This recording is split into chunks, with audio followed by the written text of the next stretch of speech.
आपके जीवन की हानि, आपके जीवन का लाभ, आपके जीवन का यश अपयश, दुर्घटना या सुविधा, इसमें भगवान दखल नहीं देते।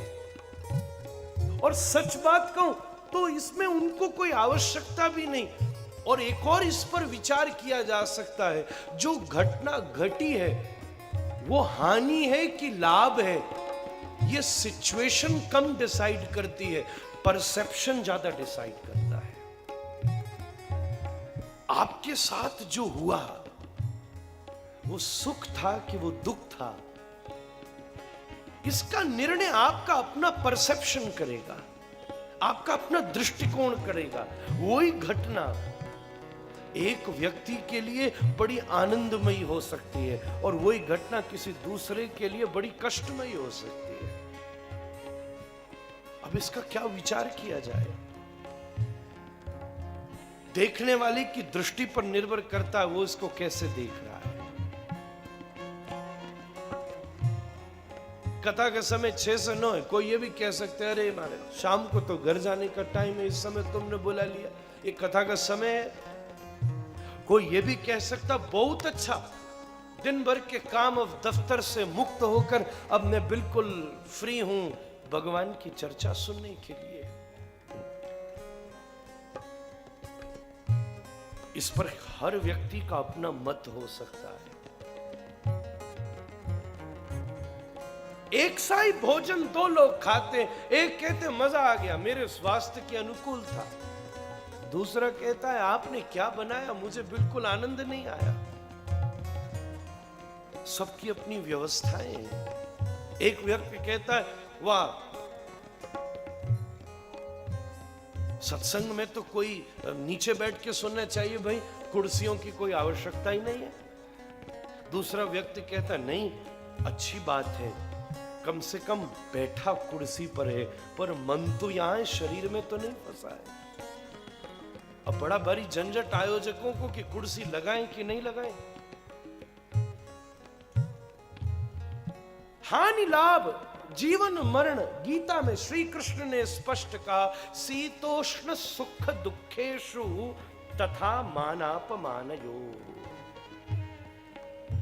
ये आपकी स्थिति है, आपका अपना विचार है कि जो घटना घटी है वो सुख है कि वो दुख है, वो सुख है कि वो दुख है। आप उस घटना को शोक भी बना सकते हैं और आप उस घटना को उत्सव भी बना सकते हैं। और एक बार एक बात तो अलग से है पर मुझे ध्यान आई तो मैं उसकी सेवा कर देता हूं। विदेश से बड़ी संभ्रांत महिला सबको छोड़ छाड़ के वृंदावन रहने आई और वृंदावन में निवास करती थी। उसने बढ़िया अपना एक निवास बनाया, उस पर सब साधन रखे और सब छोड़ के भजन करती।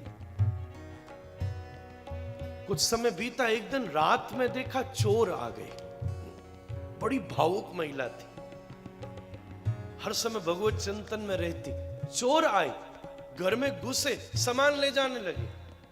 उसने विचार किया कि मैं फालतू में जद्दोजहद करूं, इनसे युद्ध करूं, सामान बचाऊं, पिटूंगी और अकेली महिला हूं। और अच्छी बात है मैं वृंदावन में भी ये सारे साधन इकट्ठे करी बैठी थी, बढ़िया है, ले जाएं तो उतनी देर और भगवान का स्मरण करूंगी। और उसने विचारा मैंने तो संतों से सुना था वृंदावन में सामान्य आ कौन सकता है, क्योंकि यहाँ के चोरों का नेता तो वो टेढ़ी टांग वाला है। उसे तो लगा शायद और कृष्ण के सखा नहीं आए हो, बल्कि वो चोर जब टीवी ले जाते तो साथ में हाथ और लगाती, मैं मदद करूं, ए ड्राइवर को बुला, गाड़ी लगा, ये सारा सामान भरवा के घर छोड़ के आना। फ्रिज उठाने लगे तो महिला बोली इसको रहने दो, ये खराब है, ऐसा करना परसों आ जाना, कल मैंने मैकेनिक बुलाया ठीक करा। चोरों ने भी विचार किया ऐसी महिला तो आज तक हमने नहीं देखी, कहीं ऐसा तो नहीं था कि ये सारे सामान में गड़बड़ी हो, ये खुद ही कहीं से चुरा के न लाई हो, दरवाजे पर छोड़कर भागे। एक सी परिस्थिति के अपने दोनों विचार हैं। ये आपकी दृष्टि है कि आप अपने जीवन की प्रत्येक वस्तु पर भगवत कृपा का अनुभव करें, ये दृष्टिकोण है। पर वास्तविक पहलुओं में गोस्वामी जी कहते हैं कृपा कब घटित होती है? बिनु हरि कृपा मिले ही नहीं संता।